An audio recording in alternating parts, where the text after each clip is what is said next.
Esta semana en la asignatura de Lengua y Literatura, la clase de hoy, viernes 6 de noviembre, nos corresponde la semana número 30.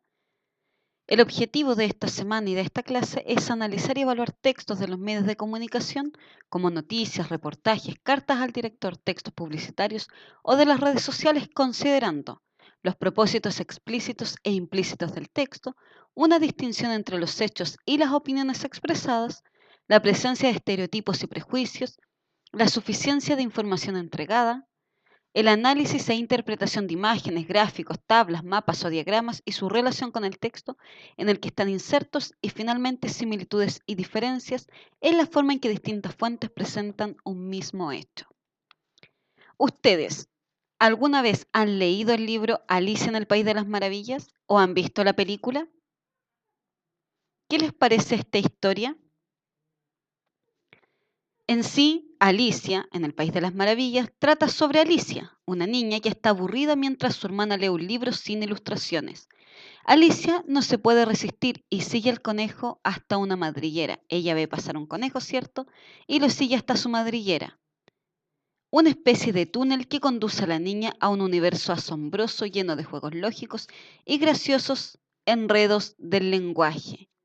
En sí, esta historia trata sobre esta niña que estaba aburrida, decide salir, ¿cierto?, de este lugar, ve a un conejo, lo persigue, llega a un mundo paralelo donde hay todo un universo totalmente distinto y dentro de este universo ella vive miles de aventuras. Lo que llama la atención de este relato en sí son las distintas aventuras que vive esta niña, pero también el hecho de que pueda cambiar su tamaño, el tamaño de las cosas, de los objetos. Si nosotros analizamos esta historia desde un punto de vista de la psicología, el cuento de Lewis Carroll está lleno de alusiones a la educación y las costumbres de su época. Mezcla fantasía y realidad y ha influido a a literatos, músicos, cineastas y científicos. Dentro de esta historia tenemos algunos elementos como la caída angustiosa, cuando Alicia cae dentro de la madriguera. El descenso de Alicia por la madriguera, que parece no tener fin, recuerda la pesadilla tan recurrente en muchas personas de caer y caer, hasta que la sensación de angustia creciente les hace despertar. Carol usa esa imagen para describir la entrada en el inconsciente, en aquella parte oculta de nosotros, de nuestra personalidad. Las prisas, el andar muy apurado. El conejo blanco mira su reloj y va siempre apurado diciendo: Dios mío, voy a llegar tarde. ¿Qué refleja esto? La ansiedad, la conducta paranoica y la exigencia a veces exagerada que los mayores se imponen sobre los niños. Fuera de rutina. Los adultos viven atados a la costumbre, como el sombrerero y su eterno té de las 6. Carol critica los comportamientos asumidos que nunca son cuestionados. Alicia, a lo largo del libro, se acostumbra a la libertad y a la aventura, y al despertar del sueño encuentra aburrido y estúpido que la vida siguiera su curso normal. Además tenemos los números. La condición de matemático de Lewis Carroll se nota en la obra, llena de guiños al álgebra, la teoría de los números y la lógica. La caída interminable de Alicia recuerda el concepto de límite. En el capítulo 5, la paloma dice que las niñas pequeñas son un tipo de serpiente, ya que las dos comen huevos. Esta deducción alude al cambio de variables. Crisis de identidad. La incertidumbre propia de la adolescencia aparece cuando Alicia se encuentra a la oruga azul, sentada fumando con un narguil. Esta pregunta con prepotencia a la niña por su identidad, a lo que ella responde llena de dudas, pues al ver cambiado varias veces de estatura ya no sabe bien quién es. La oruga azul es la lógica racional, las dudas y la apariencia como madre de la ciencia. Vitalidad. El gato de Cheshire destaca por su sonrisa, representa el sentido vital. Siempre llegarás a alguna parte si caminas lo bastante. Estira y encoge. En el libro, la protagonista aumenta y disminuye de tamaño varias veces. Eso ha dado lugar al término micropsia o síndrome de Alicia en el País de las Maravillas, para definir un trastorno neurológico que afecta la visión. El sujeto que lo padece percibe los objetos mucho más pequeños y alejados de lo que están en realidad. También se llama visión o alucinación liliputiense. Intolerancia.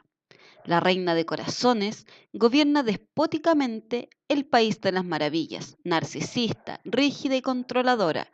Resuelve los problemas pequeños y grandes, mandando a decapitar a todo lo que la ofenda. Dentro de este análisis que acabamos de hacer a nivel psicológico de esta historia, de este libro, hemos hecho alusión, ¿cierto?, a lo que es el síndrome de Alicia. El síndrome de Alicia, de País de las Maravillas, aparece en la revista Muy Interesante. Aquí tenemos el link. Vamos a leer de qué trata este síndrome de acuerdo a esta publicación de la revista Muy Interesante. Un día vi cómo los libros de mi hermana se volvían más grandes y cómo mi padre se hacía tan pequeño como un muñeco. Siento que mi cuerpo crece y crece hasta que parece ocupar la habitación entera. Estas son algunas de las sensaciones que caracterizan al llamado síndrome de Alicia en el País de las Maravillas, un cuadro clínico infrecuente, es decir, que no es recurrente, no se da con regularidad, que se caracteriza por episodios breves de distorsión en la imagen corporal, tamaño, distancia, forma o relaciones espaciales de los objetos. Suele afectar a adultos y niños con migraña, epilepsia, lesiones cerebrales o infecciones víricas. El síndrome debe su nombre a la obra homónima, que tiene el mismo nombre, del escritor británico Lewis Carroll, en la que la joven Alicia ve cómo su tamaño cambia en varias ocasiones durante sus viajes por mundos mágicos.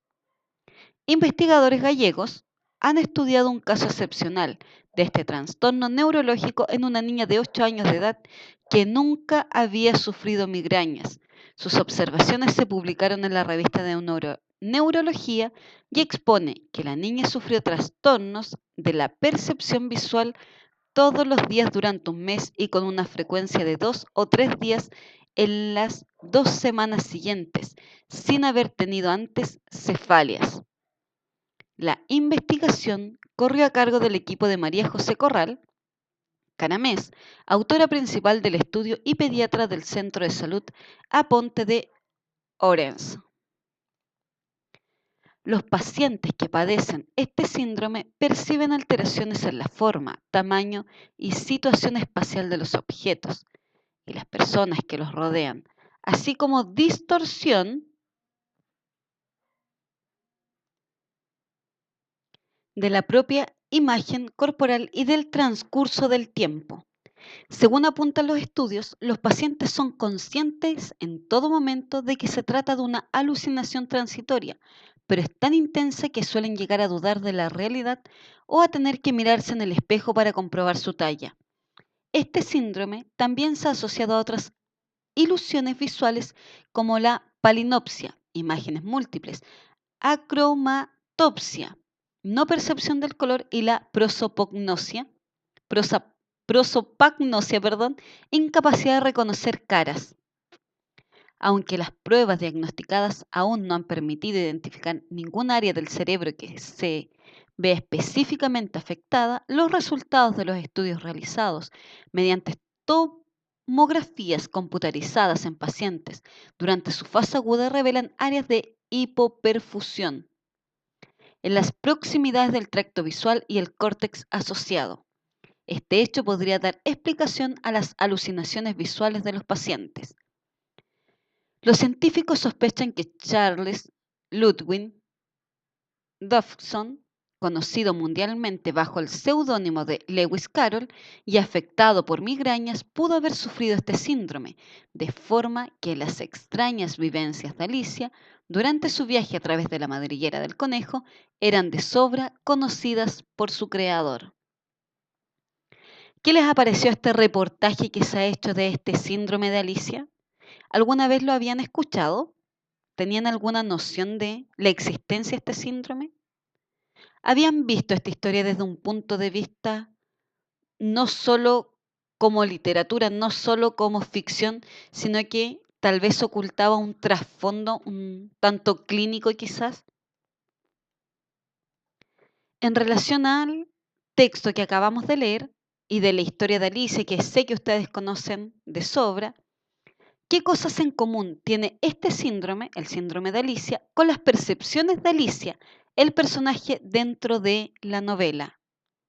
¿Por qué en la novela se asocia esta percepción con locura? ¿Han experimentado algo similar? Distorsión de tamaños, no reconocer caras, no reconocer colores. ¿En qué consiste el síndrome de Alicia? ¿A quiénes afecta el síndrome de Alicia? Desde el punto de vista del análisis psicológico de la obra y el síndrome de Alicia, ¿qué elementos son comunes? ¿Cuáles los diferencian? Esta semana nosotros estamos trabajando lo que es textos no literarios, pero también estamos trabajando dentro de lo que es la literatura, los mundos en la literatura, estos mundos de ficción que son creados dentro de la literatura para expresar algo. Generalmente cuando nosotros hablamos, perdón, de literatura, de cuentos, de novelas, siempre lo vemos desde el punto de vista de la ficción, de la irrealidad. Sin embargo, como ustedes acaban de ver y de darse cuenta, hay ciertos elementos que tienen un trasfondo más bien real en cuanto a si presentan un síndrome, si dejan en evidencia quizás la psicología, algún problema de salud del escritor. Lo mismo pasa dentro del arte. Generalmente las obras artísticas son el reflejo de la interioridad, del inconsciente de este artista, de un pintor, si es que lo vemos desde el punto de vista del arte. Y lo mismo pasa, como les venía diciendo, en la literatura. Esta semana estamos trabajando lo que es la obra Alicia en el País de las Maravillas, desde el punto de vista psicológico, que lo hemos explicado, y desde lo que es el análisis del síndrome de Alicia, un síndrome clínico que consiste en la distorsión de los tamaños de objetos de personas y además de algunos otros rasgos. Y como decía este texto que acabamos de leer, aún no se tiene una noción certera de dónde se produciría a nivel cerebral esta falla en la corteza cerebral. No se olviden de nuestro horario de clases vía Skype, que es de 12:55 a 13:25. No olviden anotar las dudas y aclararlas, para aclararlas, ¿cierto?, en la clase vía Skype. Nos vemos entonces, que estén bien.